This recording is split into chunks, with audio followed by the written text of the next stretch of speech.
Amahoro n'imigisha kuri wowe udahwema gukurikirana ijwi ry'ubumenyi TV. Ndashimira wowe wakanze subscribe.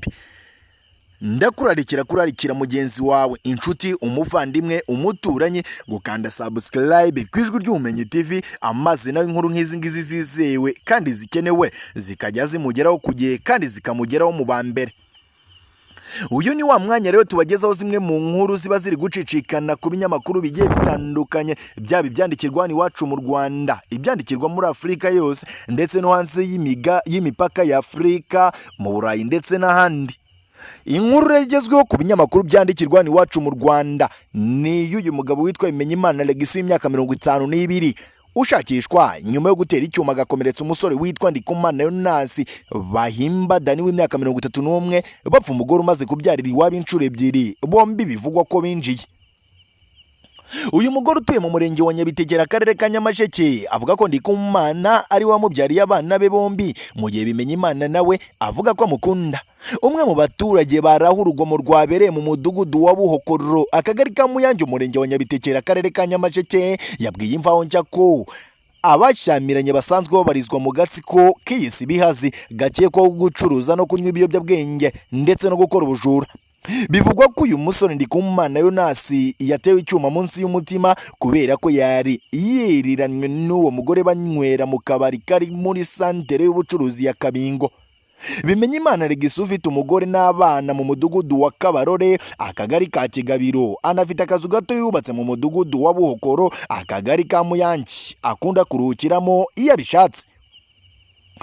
Uwo muturage yagize ati ubwo Ndikumana Yonasi yatahaga iwabo mu kagari ka Kigabiro, uwo mugore amuyerekeje mu masaa 2:30 z'ijoro, bageze ahantu hari agashyamba mu rugabano rwa Muyange na Kigabiro, basanga Bimenyimana yabateze atera icyo cyuma Ndikumana munsi y'umutima. Ndikumana yikubita hasi.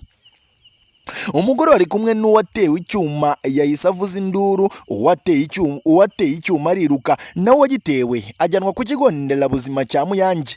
Yarakomeje ati kuko bari bonyine uko ari batatu muri iryo shyamba, ntawe uzi uburyo batonganye ngo amukubite icyo cyuma, ariko amakuru akavuga ko uretse uyu mugore bashobora kuba bapfaga, bishoboka ko hari n'ibyo bari bibye kubigabana bikabananira, buri wese ashaka gushimisha uyu mugore ku mugabane we nabyo bakabipfa.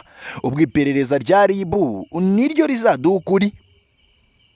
Abaturage bo muri ako gace bavuga ko umusore watewe icyuma yari akirimo gushakishwa n'inzego z'iperereza kubera urugomo yakoreye umuturage agahita atoroka. Ni nayo mpamvu yagendanaga n'uyu mugore baca mu mashyamba mu buryo bwo kwihishahisha. Abaturage banasanganywe impungenge zikomeye z'uyu Bimenyimana Legisi wabuze, kuko n'ubusanzwe agendana umupanga mu bikorwa bye by'urugomo. Ubuyobozi n'urwego rwa DASO bajya kumufata agashaka kubatema bakamuhunga, bakifuza ko yafatwa uwo mupanga akawakwa akanakurikiranwaho ibikorwa bye bibangamira umutekano w'abaturage.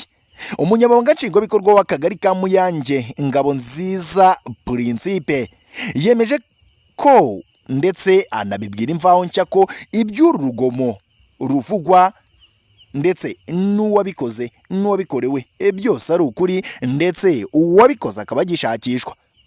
Yagize ati uwo ni umunyamabanga nshingwabikorwa w'akagari ka Muyange Ngabonziza Principe. Urwo rugomo rwabayeho, uwarukoze aracyashakishwa, uwarukorewe twamujyanye ku kigo nderabuzima cya Muyange, n'uwo mugore aba ari ujya kumurwaza. Ibindi biri mu bugenzacyaha, dutegereje ikizavamo tukamenya neza icyo bapfaga nyacyo. Yasabye abaturage kwirinda urugomo, abagiranye ikibazo bakagikemura mu mahoro, aho gucura imigambi ituma bashobora no kwamburana ubuzima.